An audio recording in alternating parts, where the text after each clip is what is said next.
Thank you all so much.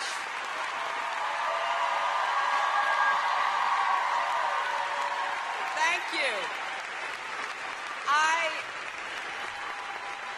am so excited to be back here in Chicago for this occasion.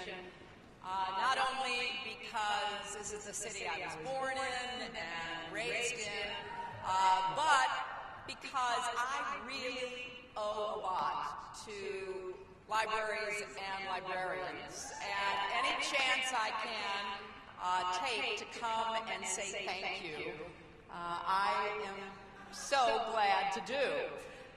I want to thank Dr. Julie Tadero for her leadership.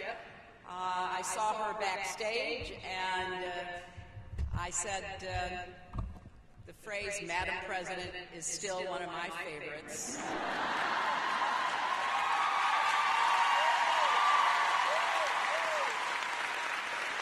And I want to congratulate ALA's new president, Jim Neal, who's taking the helm at such an important moment. I also want to thank John Anderson, president and publisher of Simon & Schuster Children's Publishing, because in a minute I will say a word about the children's version of It Takes a Village that will come out this fall. But mostly to be back here with librarians, authors, educators, people who come together every single year to learn from each other, swap stories, debate the fine points of archiving and internet privacy.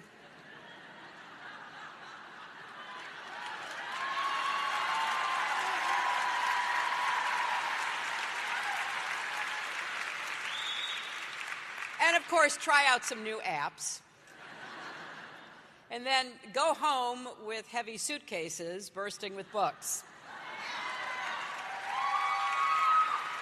What could be better than that? And it's because you love books, and I'm so happy to be in such a gathering of people who love learning, who love to communicate about that. And I've thought much over the last few weeks as I've been working to finish my most recent book, which will explore what happened in the 2016 election and what we need to know about ongoing threats to our democracy. So it will also give readers an idea of what it's really like to run for president, especially if you're a woman. And there's a lot to that, not just hair and makeup.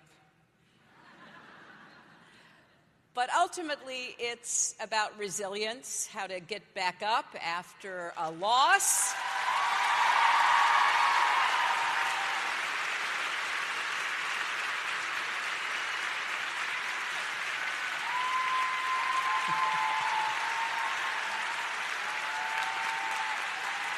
And I think that's something we can all relate to. It is the most personal book I've written. I am looking forward to sharing it with you and readers because I know it doesn't have all the answers to every problem we face as a country, but I think it's important that we begin a conversation about who we are and what we stand for and the values we hold dear. You probably get asked a lot of questions about that. And I want to share 3 reasons today why I believe we need you. We need libraries and librarians now more than ever.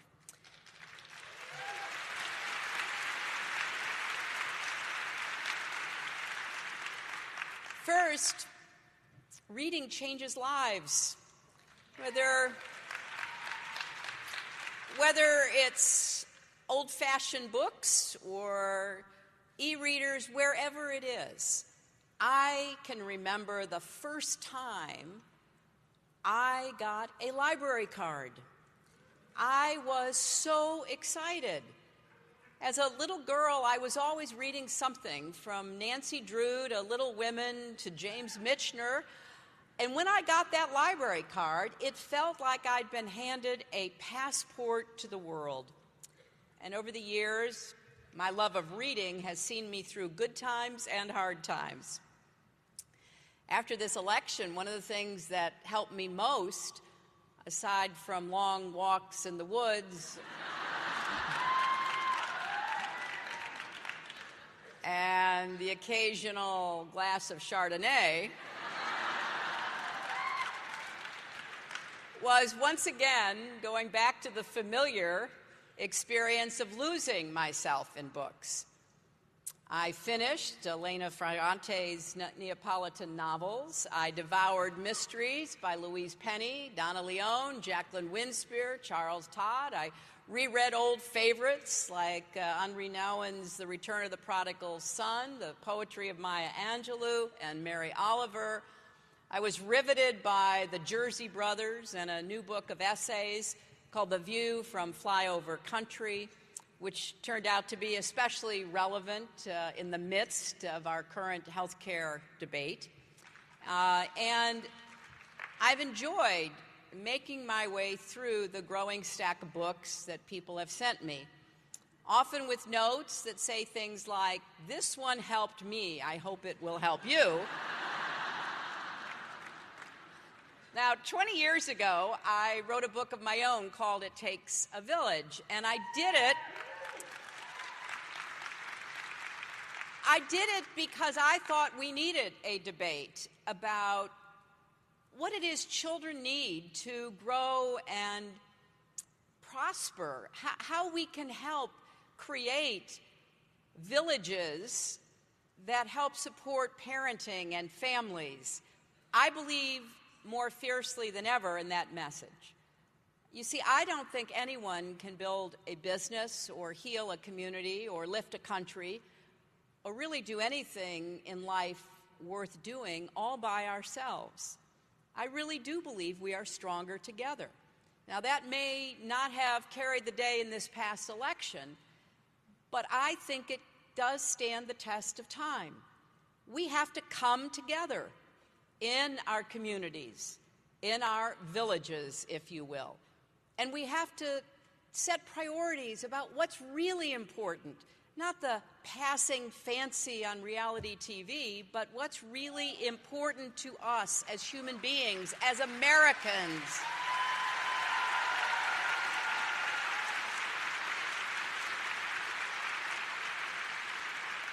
And so I'm thrilled that It Takes a Village will be published by Simon & Schuster Books for young readers as an all-new, full-color picture book with illustrations by the phenomenal Marla Frazee. And I have a copy right here.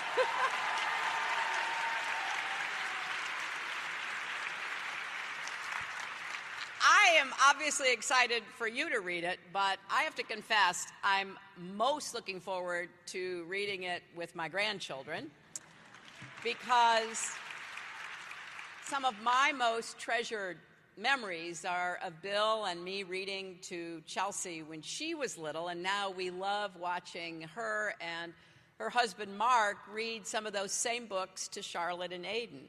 You know, Curious George and Goodnight Moon and The Runaway Bunny and so many others. And then I have to do a shameless plug for my daughter's own wonderful children's book, She Persisted.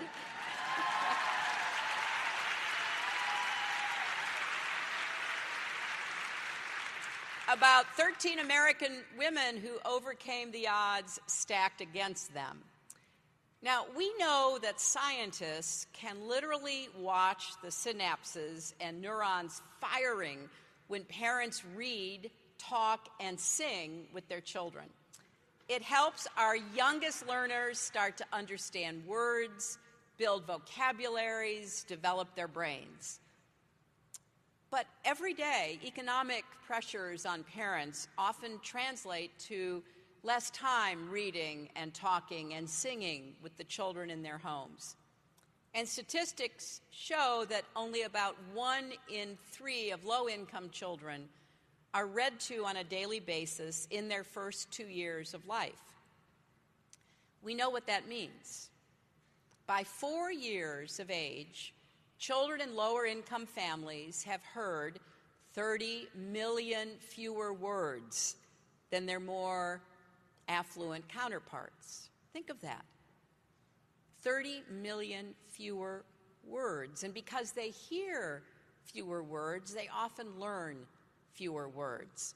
That means they begin school with smaller vocabularies and then struggle to catch up. Coming to school without words is like coming to school without having had dinner the night before or breakfast in the morning. It makes it harder for kids to develop their creativity and their imagination, to learn, to excel, to live up to their own God-given potential. And it can have lifelong consequences. So reading is not just a nice thing to do, it's how we help give our children the best possible start in life. And if we're serious about raising curious, empathetic, brave citizens, that starts with raising readers.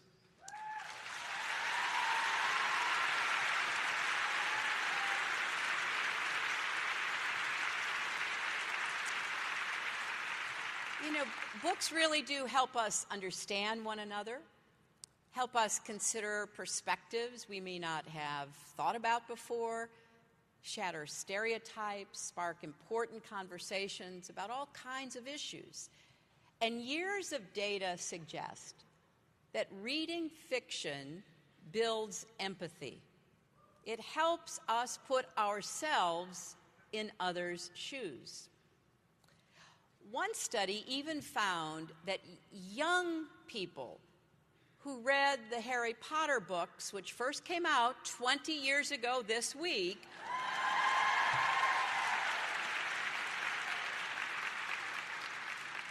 were more compassionate toward immigrants, refugees, and members of the LGBT community. And so it's impossible for me to overstate the impact on children who see themselves in the pages of a book and are introduced to people unlike themselves in the pages of a book, and then are inspired to dream a little bigger. I know I certainly remember scanning my history books for every sentence, and it usually was just one or two, about women in history. Harriet Tubman or Abigail Adams or Amelia Earhart. And that's why I was so thrilled to learn about little 11-year-old Marley Diaz, who noticed there were no characters in her books who looked like her. And she started the campaign known as 1,000 Black Girl Books and launched a national conversation.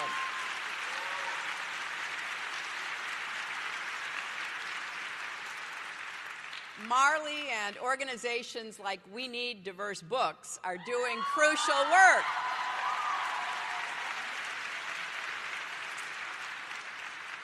But as influential as reading is, putting the right books in the right hands is only one part of your job. And so that brings me to the second reason we need libraries more than ever, because they are places for communities to come together.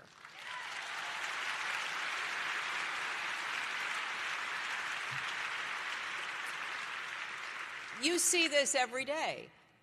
Libraries are one of the few places in America shared by people of every income, race, background, ethnicity, religion, sexual orientation. Everybody is there. And at a time when 70% of teachers assign homework that requires the internet, and you have 5 million kids who don't have access to the internet at home, the library becomes an irreplaceable resource for those children. And so it is stunning to think about everything that goes on in a community library. A few years ago, I visited the Queens Library in Flushing, Queens, New York. And part of the reason I did was because Queens County, which is one of the boroughs of New York City, is the most diverse place in our country. And it was packed with people from all over the world looking for information in dozens of different languages. There were resources for veterans and voters, summer reading programs and coding camps. There were papers and primary source documents that made history come alive. It was thrilling to me to see people using the library as they were. The library is a place for aspiring entrepreneurs to work, to delve into data and resources to help get their businesses off the ground.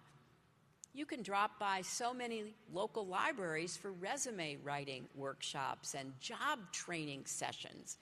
And so now more than ever, libraries are a place where immigrants and refugees can come to learn English, to know their rights, to get advice. And for a young person growing up in a small town, the library can be a lifeline, a place to feel supported and to know they're not alone. When an elementary school in Wisconsin recently canceled an event in support of a transgender student because they received threats from a hate group, it was the local public library that stepped up to host a reading of I Am Jazz for 600 people.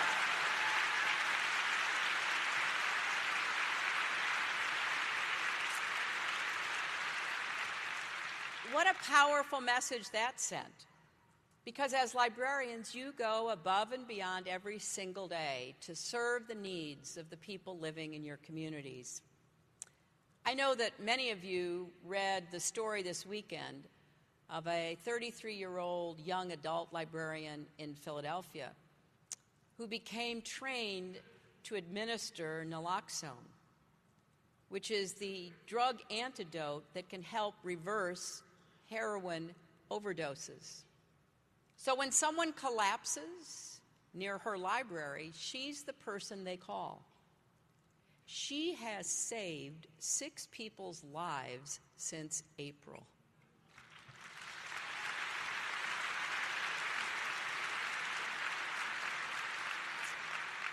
And how smart it was for the library system in Philadelphia to know that because of where libraries are situated and who comes to libraries, training librarians to be literal lifesavers made sense. Now, that's an extraordinary story, but I bet everyone in this room can point to a time when you may have found yourself in the role of conflict mediator, therapist, or social worker. I can remember my library growing up in Park Ridge, and the librarians were often the only adults besides your teachers and your parents and the parents of your friends that you knew. And so you trusted them to give you advice about what you would like to read. And our elementary school always had one of these reading programs where, you had the segments of the caterpillar. And you'd read a book, and then you'd get a sticker, or they'd color it in. Or maybe the wings of a butterfly, the same sort of thing. And the librarians were so encouraging. Well, you've got like 10 more segments to go. What do you want to read today? The third reason why we need libraries is because we need critical thinkers more than ever.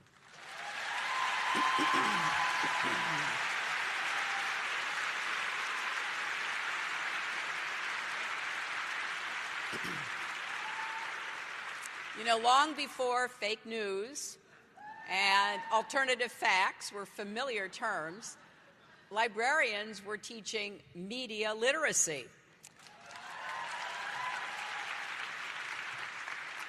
In libraries and classrooms across the country, you help learners of all ages sort out truth from fiction and how to build an argument based on rational evidence.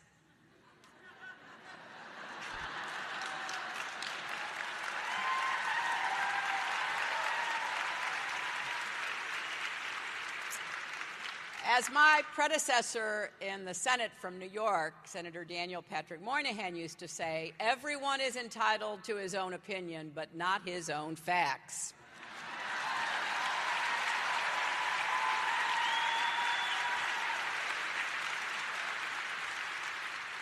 Or to borrow a quote from one librarian's media literacy lesson, quote, "Be careful what you read on the internet," unquote. Abraham Lincoln, 1868.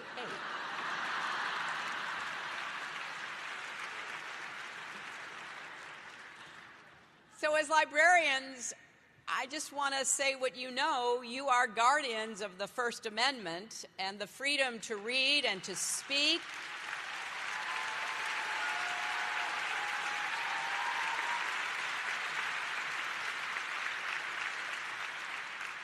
You stand up to censorship by highlighting banned and challenged books, because we should all be reading books that challenge us. The work you do is at the heart of an open, inclusive, diverse society. I believe that libraries and democracy go hand in hand.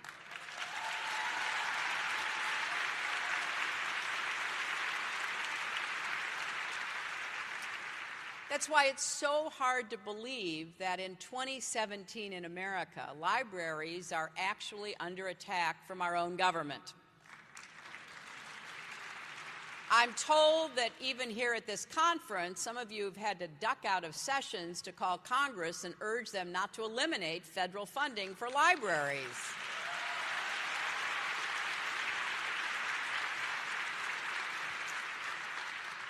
The administration has proposed doing so in the budget, and that is not only short-sighted, it is deeply disturbing. It's like something out of Fahrenheit 451, a book you can't keep on your shelves lately. And it's not just libraries. It's also the Corporation for Public Broadcasting and the National Endowments for the Arts and Humanities. That would have a disproportionate adverse impact on rural and underserved communities. And that's why, as librarians, once again, you have to be on the front lines of one of the most important fights we have ever faced in the history of our country, the fight to defend truth and reason, evidence and facts.